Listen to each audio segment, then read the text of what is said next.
I thought I would talk a little bit about how to make our subconscious mind work for us instead of against us. I had some clients this morning that I did this procedure with, and it worked exceptionally well for them. The woman had been having a lot of struggles with panic and anxiety and depression, and we did a couple of treatments with her using this technique, and it actually took away a lot of the emotional attachments that were supporting this. So this is a quickie little video for everybody. We're going to see what we can do in this short time, and hopefully help get your subconscious mind to work for you instead of against.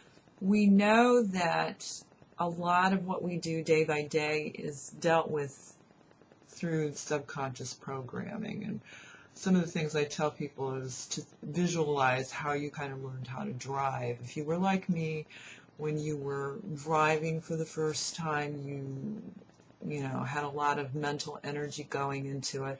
I was terrible. I had, you know, my fixation was with the road 3 feet in front of the car, and I missed everything that I was driving by because I was so focused on where is the yellow line and where am I driving. But obviously, if you've been driving any length of time, you don't drive like that. I don't drive like that anymore. In fact, I can drive, you know, a half hour, an hour, and be on autopilot, be in essence driving a car, but having no mental energy going into how do I steer the car, how do I keep it in the center between the lines and everything. Don't have to do that because there's another part of my programming that has taken over. It's my subconscious programming. It's handling all the routine type of things, which is a good thing because we have so many things in our day-to-day world that if they were constantly in our conscious mind, we would be bombarded to the extent that we wouldn't be able to do anything of any great significance.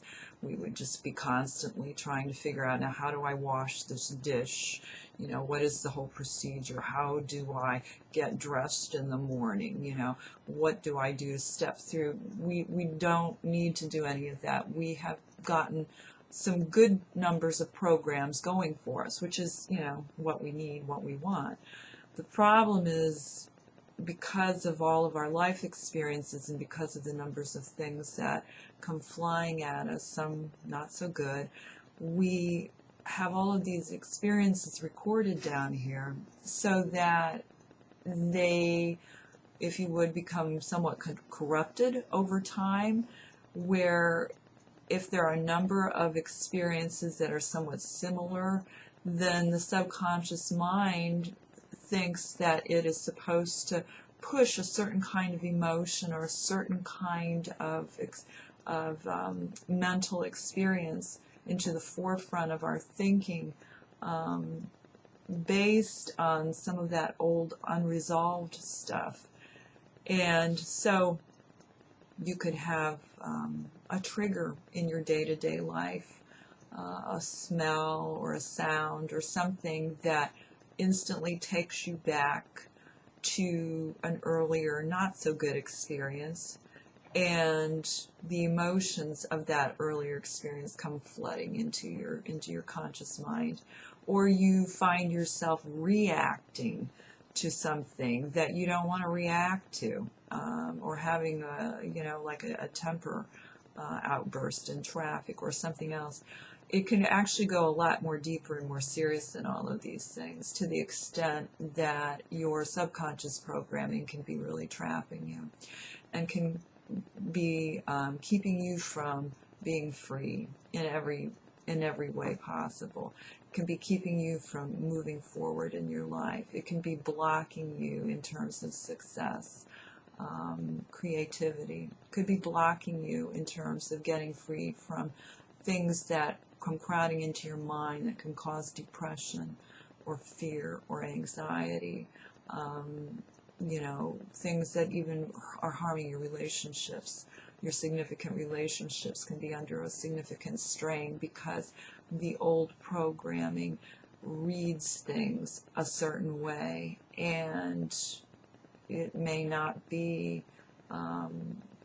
reality at all, but it may be based on your old programming. So what I want to do with these series of videos that I'm just kind of putting together kind of haphazardly here is a little bit of a training in terms of walking you through how to make your subconscious work for you instead of against you, how to teach it to become your faithful servant. It is a faithful servant to you if it knows what to do. The key is that we have to be able and alert to telling it what it needs to do. And when we do that, it resolves things quickly, easily. It will get rid of negative programming. We will start experiencing a lot more freedom in our thinking, in our feeling, and kind of a general lightness can take place. A lot of people report that they start experiencing a real change in terms of their thinking, but in terms of their very being. And ultimately, that's what we want to see for everybody. So the next steps, I'm going to just start walking you through the process of how you can get free from some of the subconscious and subconscious blockages that are coming against you in terms of your emotional life, in terms of your mental life, and getting you into a freer place.